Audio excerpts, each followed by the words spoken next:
Welcome back to At Home in Canton. I'm joined now by Gina Labert, who is the owner and operator of BellaDrama Wall Design, correct? Correct. And you were on last time too, because you've got so many full finishing techniques that you're probably just going to be on every show from here on out.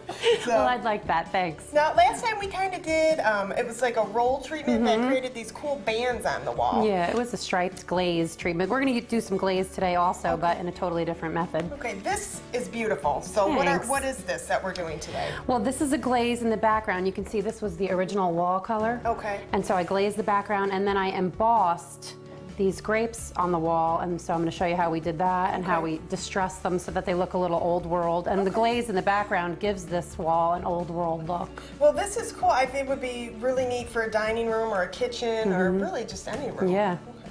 All right, well, let's get started. What's the first step? Now, I've got a texturizing product in here, but you could use drywall mud, spackle, anything. If you were going to use drywall mud and not a texturizing product, you would want to just mix a little bit of latex paint in there. It just prevents the spackle from cracking over the years. I'm just tinting mine, and I'll tell you the reason why I'm tinting mine, because mine is a texturizing product, so I do not need to add latex paint into mine. The reason I'm doing so is because you could see when I have distressed this at the end, and I'll show you again, I just didn't want the look to be bright white where I've sanded the edges, so I'm just kind of toning it down to a little bit of a tan. Where do you get these products? From any home improvement store? Yeah, you can get texturizing product from any home improvement store, or like I said, you could just use drywall mud. This is a dimensional stencil, and the difference is it is just one layer. A lot of stencils are what they call theorem stencils, and they are 2 or 3 layers that you have to continually pile on top to get the look of the depth. But this is just, it's a little bit thicker, and it's called a dimensional, or sometimes they call them embossing stencils. I'm just gonna put a little bit right here. Just load that up? And you don't have to be neat or, you know, particular, and you just start putting it on. And, you know, you don't want it really to be too thick. You'll see I'm gonna thin it out a little. Sure. And then I like to put it on a little bit sloppy, because then when I sand it, which I'll show you again at the end, it gives it a little more character. And then, voila. So this one's dry. I've already done this one. We're gonna pretend like this is tomorrow. Okay. And so again, what I've done is mixed a little bit of a tint base in a clear glaze, but you could use latex paint. Okay, so then I'm just gonna kind of roll this on. And I can see how like some of the imperfection captures the color a little bit more, so that's nice. And if you want to, you can brush it in a little deeper. You could make it darker if you wanted to. I kind of just move it around with a big brush like this. You could just move it around with a rag if you wanted to. That looks nice. Thank you. And easy, because when you showed me this, I thought we were going to be shooting for 8 days. Yeah.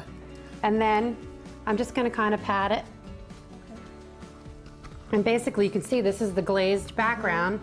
And then again, you would wait another 24 hours for this to dry. Okay. And so you could also leave it just like this if you wanted to.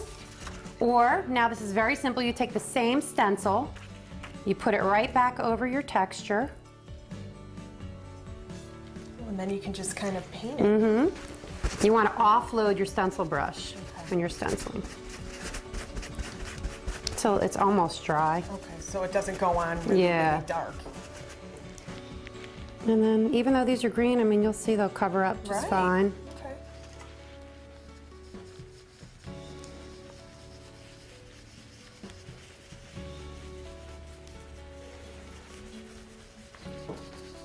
Okay, yeah, very subtle. It's real easy too.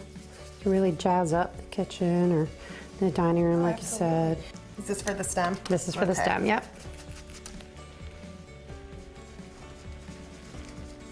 Okay, and obviously it's not just leaves and grapes that you can do. You can get any... Exactly.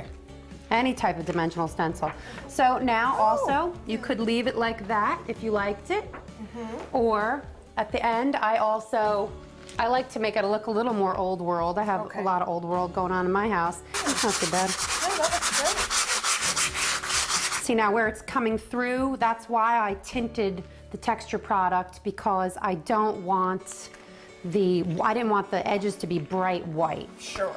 Here's another one, it's the same style texture product all over the walls and in the embossing, but then I went back and tinted the grapes. Okay. Or if you were to do like bricks or rock, like a fireplace or some of those other boards, you could just use tape. Oh, okay. Well, now let's say that I don't want to do it myself. I'd rather have a professional like you. Now, is there a number for your company? Yeah, or absolutely. If somebody has some questions, can they call you? 734-844-8226. Okay, great. Well, I appreciate you coming on, and hopefully people got a good idea Thank you. Thanks, Amy. with all our tax stimulus checks.